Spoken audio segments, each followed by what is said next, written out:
몇 살이에요? 22. 22. 저는요?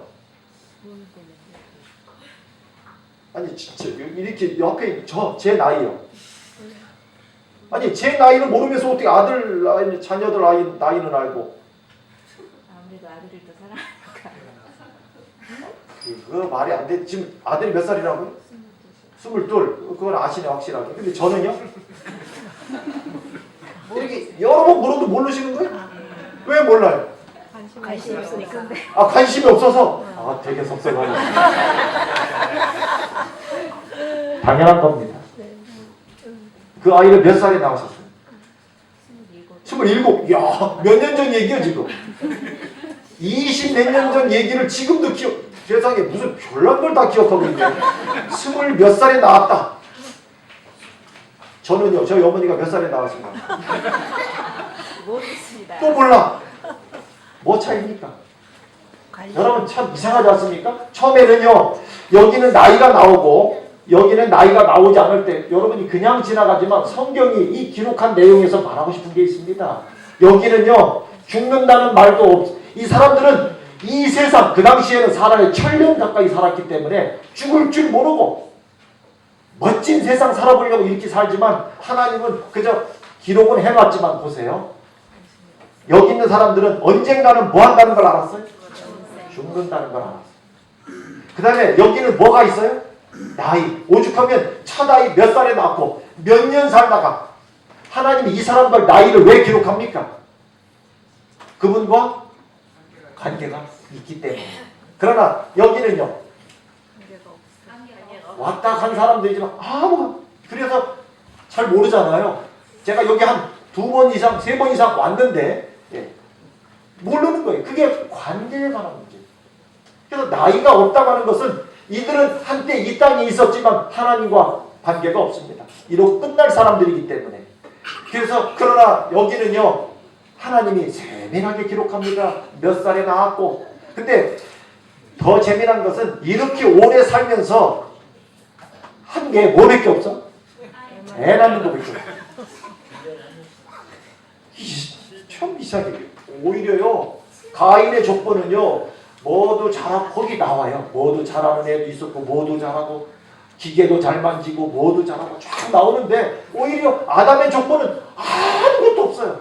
첫 아이 몇 살에 낳고, 몇 년 살면서, 그것도 800년 이상 살면서, 뭐 좀 잘하나 봤더니, 뭐요? 애만 낳는다. 이 사람들 애 낳는 거 말고 한 게 없어요? 아닙니다.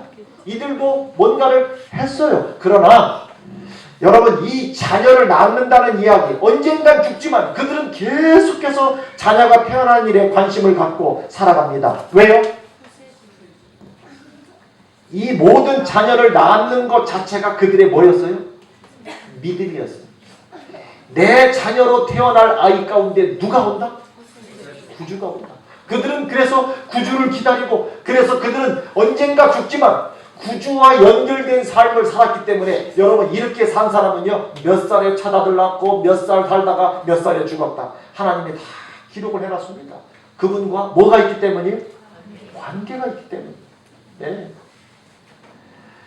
그런데 아담이 930, 에노스가 905, 가장 오래 산 사람은요, 969. 그 다음에 라멕은 777세인데 되게 빨리 죽은 거예요. 어떻게 살았다가 이렇게 빨리 죽었는지 모르겠어요.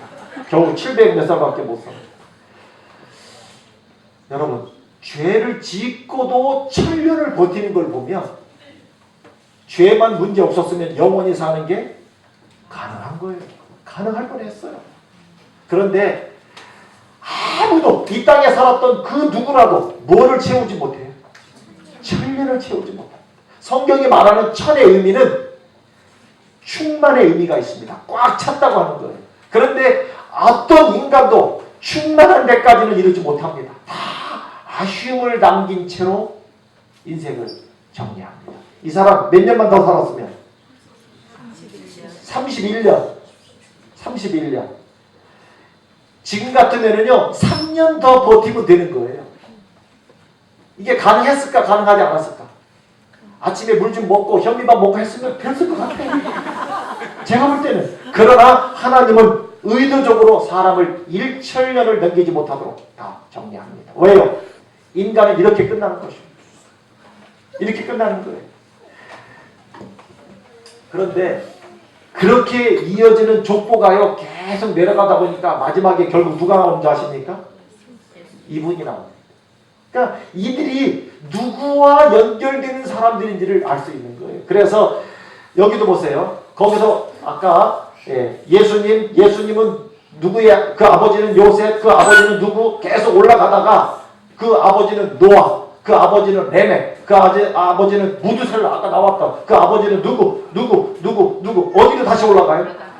그러니까 이 아담으로부터 누구까지? 예수님까지를 연결하더니 그리고 여기는 아담으로 끝나지 않고 다시 또 누구로? 하나님까지. 이 족보는 이 집안은 뭐를 가진 사람들이에요? 생명을 가진 사람들이에요. 조금 이게 세상은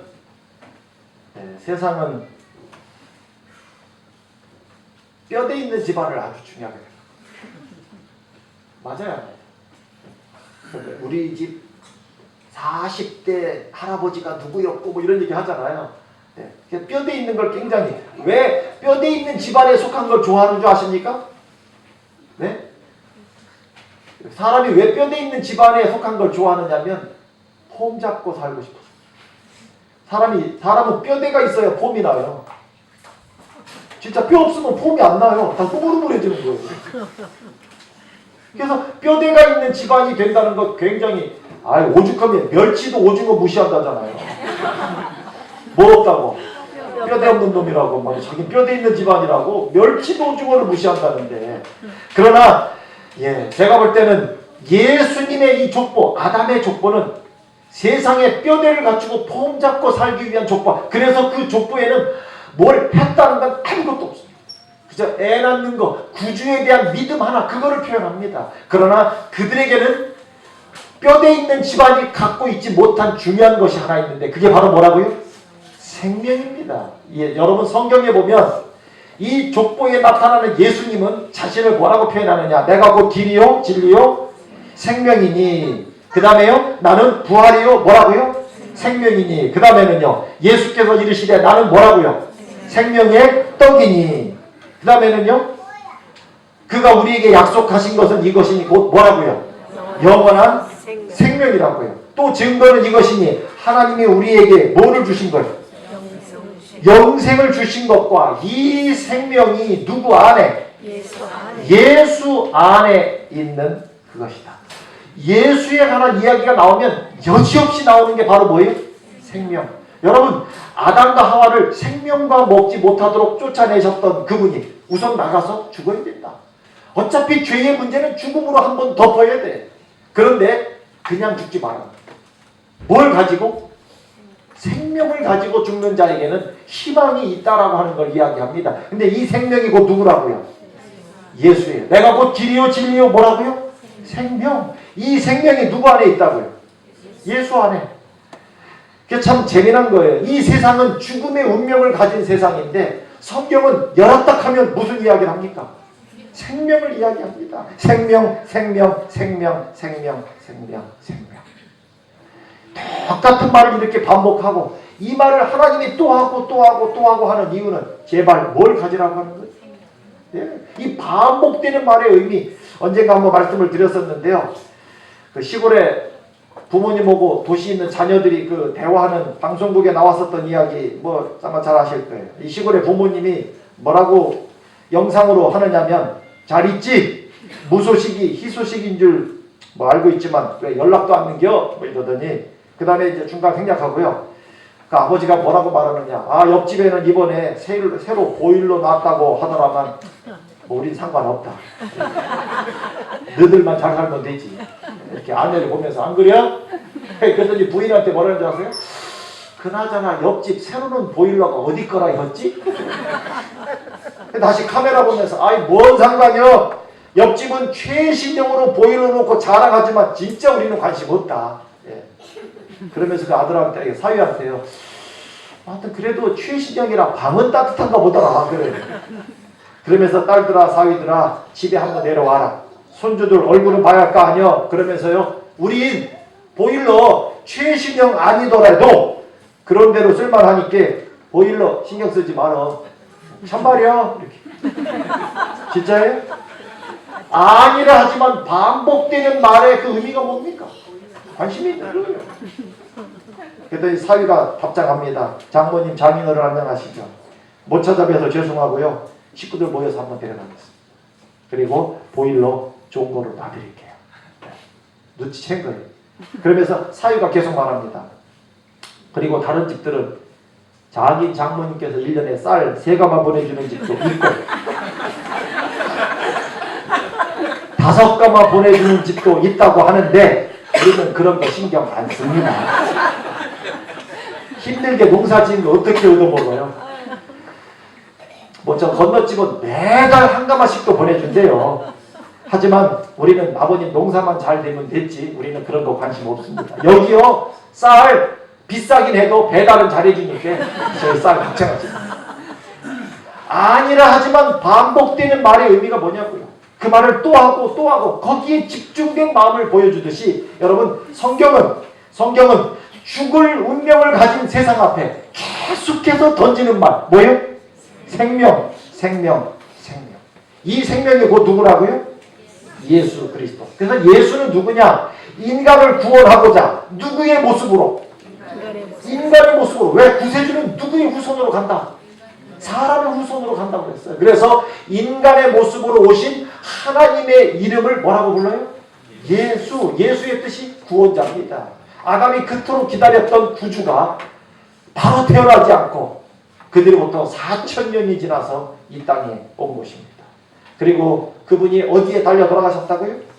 십자가에 달려 돌아가십니다. 이것은 뭡니까? 너희가 죽을 죽음의 운명은 누가 가져간다? 내가 가져간다. 그리고 내가 가진 생명을 너희에게 뭐 하겠다고요? 주겠다고요. 십자가는 바보. 그래서 그분이 죽으실 이유가 없어요. 그렇게 돌아가셨어요. 그래서 죄인을 살리기 위해서 십자가에 달려 돌아가셨는데 여러분 기억하셔야 될 것은 예수 그리스도를 개인의 구주로 선택한 사람은 내 삶의 모든 운명을 주께서 책임집니다. 그러나 구주를 거절한 사람은 내 삶의 모든 운명을 누가 책임져야 돼요? 자신이 책임을 져야. 그게 성경의 원리예요.